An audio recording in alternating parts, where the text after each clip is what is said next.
दोस्तों, आज हमारी कहानी है जलपरी बंदी चुड़ैल की चाबियां पार्ट 2। कॉलेज का पहला दिन रूही के लिए अभी और लंबा गुजरने वाला था। जिस लड़की के साथ घटना हुई उसे हॉस्पिटल में भर्ती किया जा चुका था। उसके सर पर सामने की ओर तेज वार किया गया था। फिलहाल वो बेहोश थी और उसकी हालत गंभीर बनी हुई थी। हमला किसने किया, क्यों किया, इसके बारे में किसी को कोई खबर नहीं थी।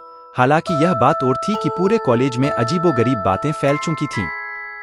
इंस्पेक्टर त्रिपाठी अपने 2 कांस्टेबल सहयोगियों के साथ कॉलेज की दूसरी मंजिल पर बने बड़े से बाथरूम में मौका ए वारदात पर खड़े उसकी जांच पड़ताल कर रहे थे, जबकि उनकी एक और प्रिंसिपल भीमसेन जोशी और अन्य टीचर्स खड़े थे जो आपस में कुछ फुसफुसा रहे थे। उसने थोड़ी ही दूर हादसे की एकमात्र चश्मदीद रूही दिमाग में हजारों सवाल लिए उस बाथरूम को घूरे जा रही थी, जैसे मानो फिर वहां से कुछ निकल आएगा। दिव्या उसके साथ ही थी और उसे फिक्र से देख रही थी। कुछ देर उस जगह को निहारने के बाद त्रिपाठी जी ने प्रिंसिपल सर से कुछ कहा और फिर रूही की तरफ मुड़ गए। आप ठीक हो ना बेटा? त्रिपाठी जी ने रूही के कंधे पर प्यार से हाथ रखते हुए कहा। उसने धीरे से अम्मा कहा तो त्रिपाठी जी आगे बोले, ओके गुड, हमें आपके बयान लिखने पड़ेंगे, तो जो कुछ आपने देखा बता दो।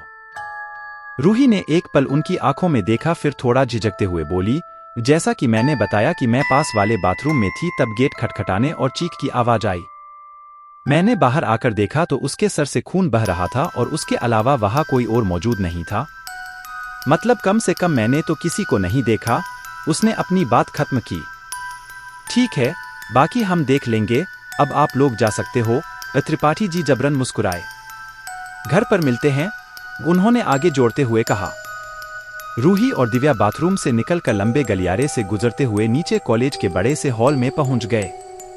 रूही ने देखा कि ज्यादातर स्टूडेंट्स जा चुके थे, केवल कुछ आध को छोड़कर।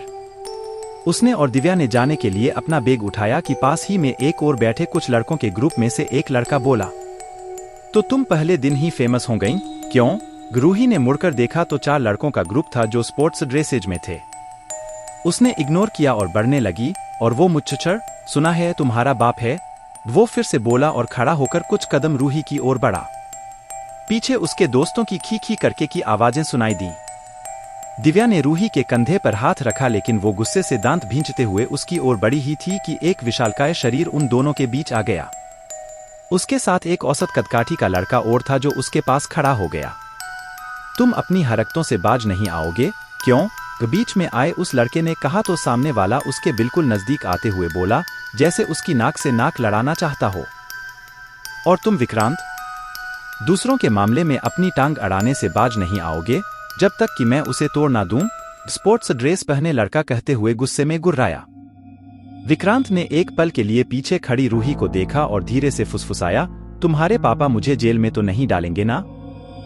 अरे क्या मतलब? उसने चकराते हुए कहा ही था कि तब तक विक्रांत का वजनदार घूंसा उस लड़के के जबड़े से जा टकराया। रूही चीख के साथ पीछे हट गई, जबकि वो दोनों एक दूसरे पर टूट पड़े। टेबल पर बैठे उसके तीनों साथियों ने भी विक्रांत को घेर लिया और विक्रांत के दोस्त को जब कुछ समझ नहीं आया तो वो भागता हुआ दिव्या के पास रखे एक गमले की तरफ गया और जोर से उनकी ओर दे मारा। हालांकि उसका निशाना इतना खराब था कि गमला उनके 4 फुट ऊपर से होता हुआ पीछे निकल गया, जहां से धाड़ की आवाज के साथ किसी की कर्नाट गूंज उठी। अंततः विक्रांत के दोस्त ने भी भागते हुए उनके बीच छलांग लगा दी। शाम के 7 बजे थे और रूही के लिए वो मनहूस दिन खत्म होने का नाम नहीं ले रहा था।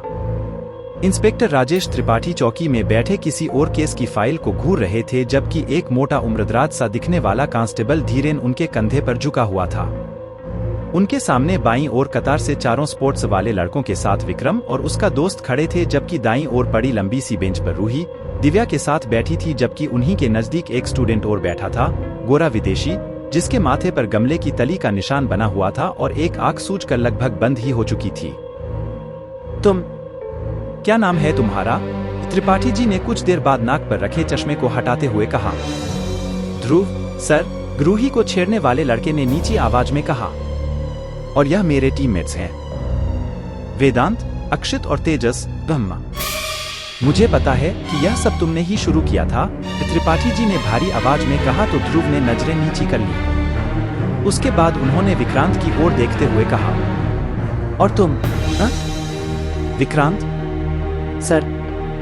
और यह मेरा दोस्त है ललित, विक्रांत ने धीमे से कहा। बहुत चर्बी आ गई तुम लोग में, क्यों? त्रिपाठी जी ने कुर्सी पर पीछे टिकते हुए कहा। सुबह उस लड़की अंजलि के साथ जो कुछ हुआ, उसके बारे में क्या जानते हो? उन्होंने सवाल किया। कुछ नहीं सर, कुछ भी नहीं, लगभग सभी एक साथ बोल पड़े। त्रिपाठी जी सभी को कुछ देर घूरते रहे और फिर गोरे की तरफ देखा। तुम्हारा क्या नाम है? तुम अगर चाहो तो केस लिख सकते हैं, लेकिन मेरी सलाह यह है कि इस बार इन्हें माफ कर दो, त्रिपाठी जी ने डेर आंख से देख रहे स्टूडेंट से कहा। जॉन वुड गुस्से कर रहाते हुए कहा, मुझे तो कुछ समझ नहीं आ रहा है सर। आई जस्ट वाना लीव। उसने एक आंख पर हाथ रखते हुए अपनी बात पूरी की। ओके ठीक है तो फिर, त्रिपाठी जी ने सभी से कहा, गाज तो छोड़ रहा हूं, आइंदा अगर फिर से झगड़ा किया तो सीधा अंदर कर दूंगा। और जॉन के सर पर गमला किसने मारा था? सर मुझसे लग गया, ललित पतली आवाज में घबराते हुए बोला। एक पल के लिए तो रूही को लगा कोई लड़की बोली थी। जॉन ने थोड़ा झुककर उसे गौर से देखा। ठीक है फिर, जॉन से सॉरी बोलो और सब लोग घर जाओ, त्रिपाठी जी ने कहा। ललित जॉन के पास आया और धीरे से फुसफुसाया, सॉरी भाई। जॉन ने भी गुस्से से उसे देखते हुए इट्स ओके कहा और सब धीरे धीरे बाहर निकल गए। रात के 9 बजे थे। शहर और जंगल को जोड़ने वाली सड़क अब सुनसान हो चुकी थी। रूही अपनी मॉम के साथ कार में बैठी तेजी से अपनी मंजिल की ओर जा रही थी। वो आगे की ओर बैठी, लगातार बाहर की ओर झांक रही थी। काला घुम अंधेरा, तेजी से पीछे छूटते घने लंबे पेड़ और कहीं कहीं सड़क घुमाव का निशान लगा हुआ बोर्ड। ना जाने क्यों वो बस खामोश सी थी, एक बार भी उसने अपनी मॉम से बात नहीं की। तभी खड़खड़ की आवाज के साथ कार का इंजन अचानक से बंद हो गया।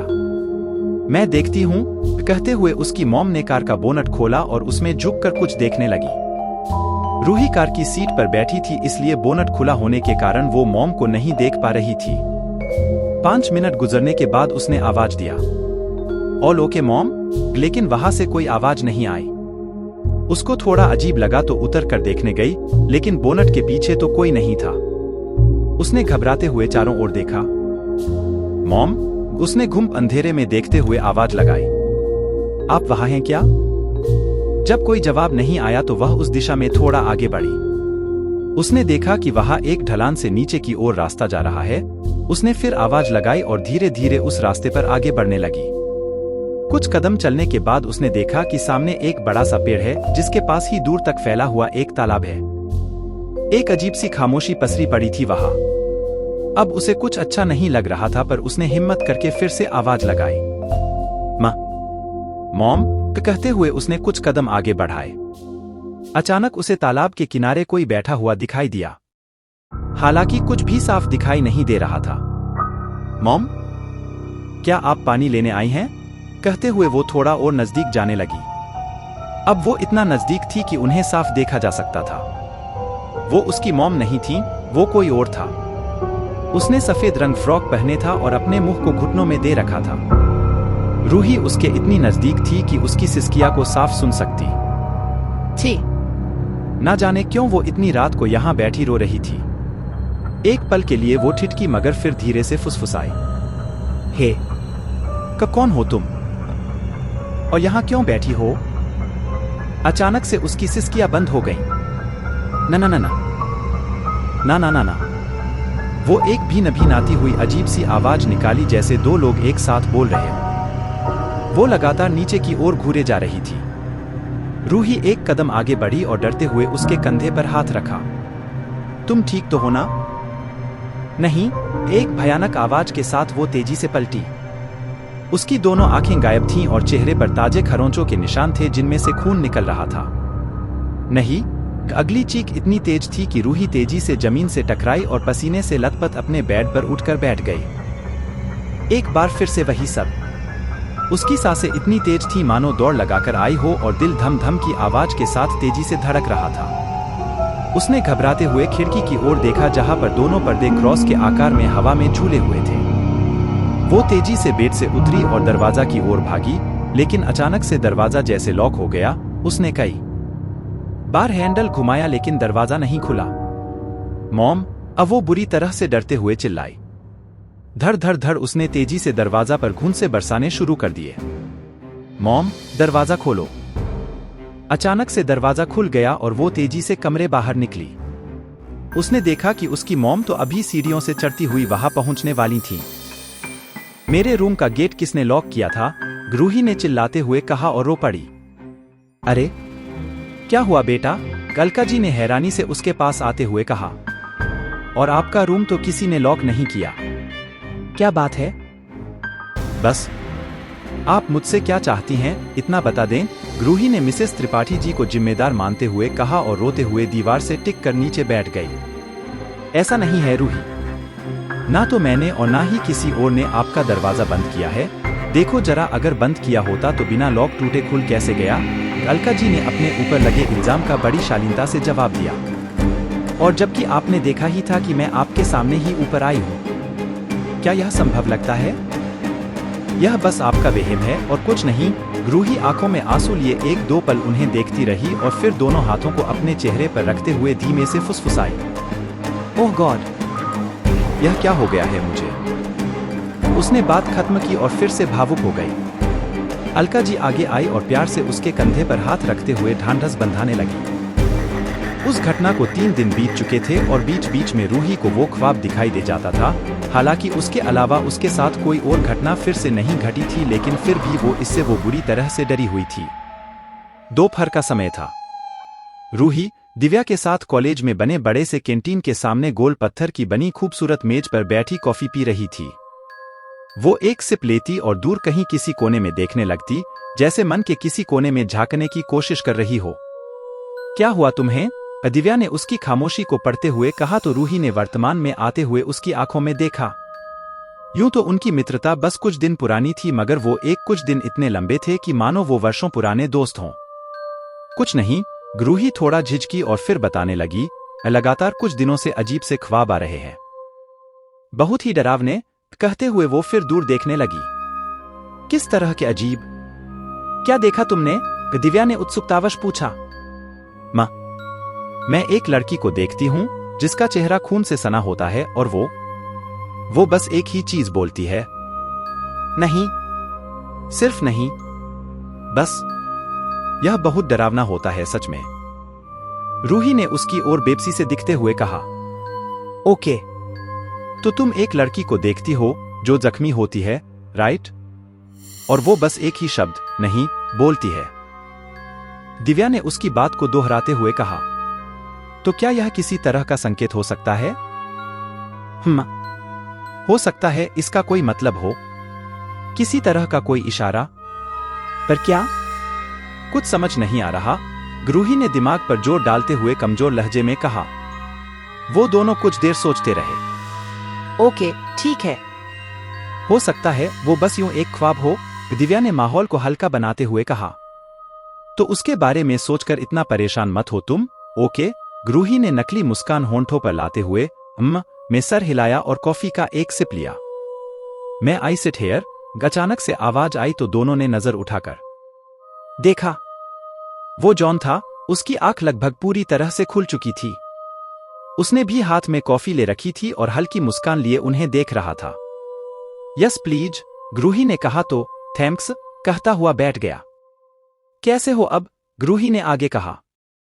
या एम गुड नाउ, जॉन मुस्कुराया। वो एक अच्छा और खुशमिजाज लड़का था। उसकी मॉम इंडियन थी और डैड ऑस्ट्रेलियन। रूही को यह जानकर खुशी हुई थी कि वो अंग्रेज इंग्लैंड से नहीं है, क्योंकि दिव्या इस चीज से बहुत चिढ़ती थी। हालांकि वो बात अलग थी कि उसे अभी भी ज्यादा फर्क नहीं पड़ा था, क्योंकि उसकी नजर में वो अब भी अंग्रेज ही था।